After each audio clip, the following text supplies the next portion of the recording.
Muito bom. Então, fazendo aqui um resumo do que a gente viu no decorrer desses nossos 8 encontros online, que foi inclusive um evento ímpar, né? Não tenho conhecimento de nenhum outro curso online de dedilhadas antigas, então somos pioneiros na área. Então a gente viu a respeito da história, né, da família dos alaúdes, né, que são os antecessores de certa forma do violão. Então a gente viu que o alaúde chega na Península Ibérica por volta do século VII, né, com o úde árabe, que é um instrumento não temperado, e aí ele se transforma no alaúde medieval, que é tocado com plectro, e a gente tem poucas informações desse instrumento. Aí em seguida a gente tem o alaúde renascentista, que começa com 6 ordens e vai ganhando cordas até chegar a 10, né, a 10 ordens. Lembrando que as ordens são as cordas duplas, né? Então, com exceção da primeira corda, que é simples, todas as outras são duplas e a gente chama isso de ordens. A gente tem a questão do mosaico, né, que são vários desenhos diferentes, e que isso não faz lá muita diferença, mas o instrumento é sempre num formato de meia pera e tal. Depois do alaúde renascentista, a gente vai ter o alaúde barroco, e aí a gente tem o alaúde barroco de 11 ordens e o de 13 ordens, né? Sendo um francês, o de 11, e o alemão de 13. A gente viu também que alguns alaúdes renascentistas eram transformados em alaúdes barrocos, né? Através do bass rider, que é esse lugar para ter cordas a mais, né? A gente também tem o alaúde barroco, que é esse triple neck, né? Que ele tem 3 cravelhas, mas é o mesmo princípio, né? Ele tem 11 ordens se é o francês e tem 13 ordens se for o alemão. Juntamente com esses instrumentos, a gente tem o arque-alaúde e a teorba, que ambos fazem parte da família dos alaúdes, mas o arque-alaúde é simplesmente um alaúde com baixos acrescidos, né? Então seria um alaúde de 14 ordens, e a teorba já é diferente, né? Ela tem, via de regra, ordem simples, também tem 14 ordens, mas ela tem a reentrância, né? Então a primeira e a segunda ordem são mais graves do que a terceira. E aí, em seguida, a gente viu sobre as afinações, né, as escordaturas de todos esses instrumentos, do alaúde renascentista de 6 até a teorba. E aí a gente viu a importância disso, dessas escordaturas, quando a gente vai fazer a transcrição. E a gente viu também que é possível tocar o repertório de alaúde renascentista direto no violão, bastando afinar a terceira corda do violão em Fá sustenido. Se a gente coloca um capotraste na terceira casa do violão, fica exatamente a afinação do alaúde, mas pensando nas cordas soltas, afinou a terceira em Fá sustenido, já dá para tocar o repertório direto da tablatura original no violão. E aí, além da família dos alaúdes, a gente também viu a história da família das guitarras e da vihuela, né? A vihuela, na verdade, é um alaúde, só que num corpo em formato de 8, ao passo que o alaúde é em formato de meia pera. Então, a vihuela não faz parte da família das guitarras, né?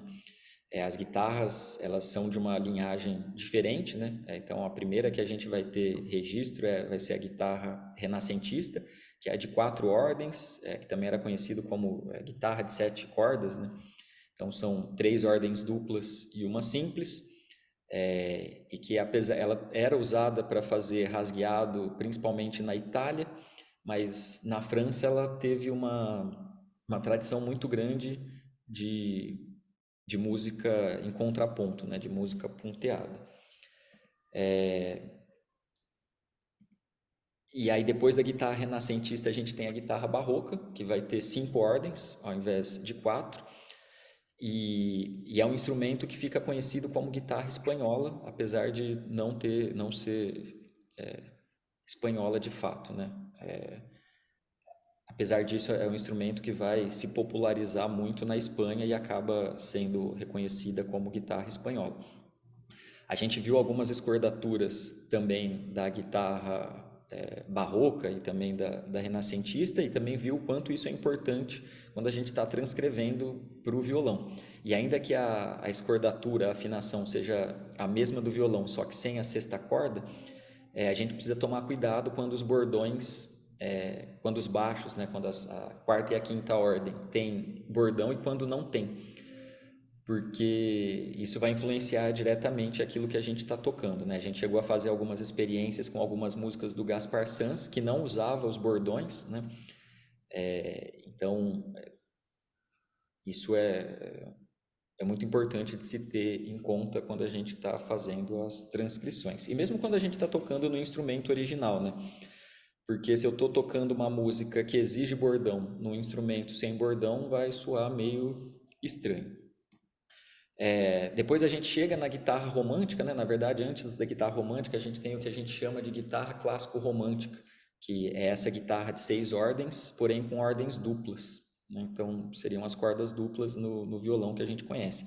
A guitarra romântica é tipo o nosso violão, só que um pouco menor, fisicamente, né? Pensando numa questão física, mas em relação ao timbre, ela é bastante diferente, né? Um instrumento mais seco, e usar o repertório da guitarra romântica direto no violão para a técnica do violão, a gente viu que não é a coisa mais acertada a se fazer, porque o pensamento musical da guitarra romântica é muito diferente do nosso violão moderno, ainda que eles sejam muito parecidos, né?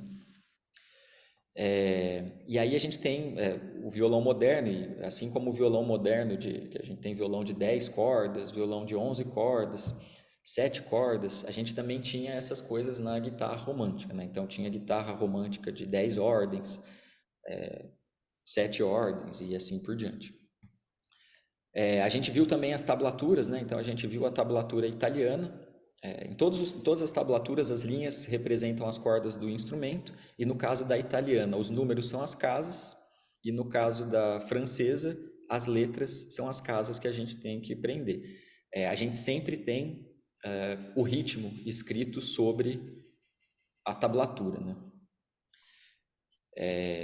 E a gente viu, falou em passant, né? Um passant sobre a tablatura alemã, que é um negócio mais ou menos complexo, né? Mas que foi pouco usado, né? E mesmo muita coisa que tem, quer dizer, da pouca coisa que tem em tablatura alemã, existe a transcrição disso para a tablatura francesa. A gente falou também sobre o alfabeto, né? Que são os acordes, né?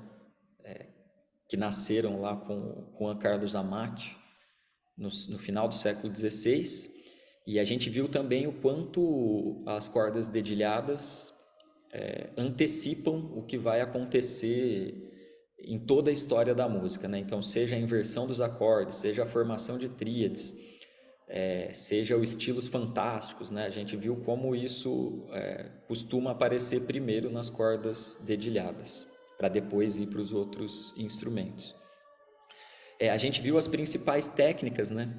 Tanto do alaúde quanto da guitarra. Então, o rasgueado na guitarra e as figuetas no alaúde, ainda que a gente use também as figuetas na guitarra barroca, né? Então, a gente viu lá que são 3 tipos de figueta, né? A figueta estrangeira, que seria com o polegar para dentro. A gente viu a figueta castelhana, que seria o polegar para fora, mas continua sempre a figueta, né? A alternância de polegar e indicador, e o dedilho, que seria o indicador fazendo o movimento para baixo e para cima, como se fosse a palheta mesmo. A gente também viu a questão de ornamentação, né? Mordente, trinado, port de voix, e viu também as diminuições, né? Então, a partir de uma dada linha melódica, a gente diminui o valor original dessas notas para acrescentar mais notas em cima disso, e a partir daí ter a diminuição, né? Então, por exemplo, eu tenho do sol, ao invés de tocar somente a nota do e depois a nota sol, eu preencho isso, do, ré, mi, fá, sol. Então aí eu fiz uma diminuição, né? No espaço que cabia um do sol, eu botei todas essas outras notas. E a gente viu também um pouco sobre os passos de dança, né? E a importância de saber a dança que a gente está tocando, para o caso de ter um salto no passo da dança, a gente não fazer um ralentando, né? Então a gente chegou a dar uma olhada na passacalha, em uma das passacalhas do Sans, e aqui a gente tem a partitura da dança, né? Só para a gente ter uma noção de como isso funcionava. E a gente escutou vocês tocando, né? A gente chegou quem tinha violão tocava no violão, quem tinha instrumento antigo tocava no instrumento antigo. O Guilherme chegou a tocar, inclusive, na, na viola, né? Na viola caipira, e que dá um efeito muito bacana, como a gente vai conferir no vídeo que a gente fez do Go From My Window, né? Que a gente tocou todo mundo junto. E acho que é isso. Esse então foi um resumão de tudo que a gente viu nesses 8 encontros. Alguém quer fazer alguma colocação, quer fazer alguma pergunta ou expor alguma coisa que eu tenha esquecido de falar?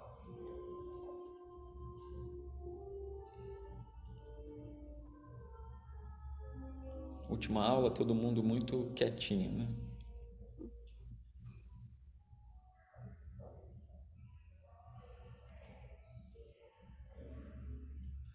Muito bem, eu vou colocar aqui então para a gente assistir e escutar, né? O resultado final do nosso Go From My Window. E aí, já de antemão, gostaria de dar os parabéns para todos e todas que se empenharam e conseguimos chegar nesse resultado bem bacana, ainda que num curto espaço de tempo. Quem não assistiu ainda, espero que vocês gostem.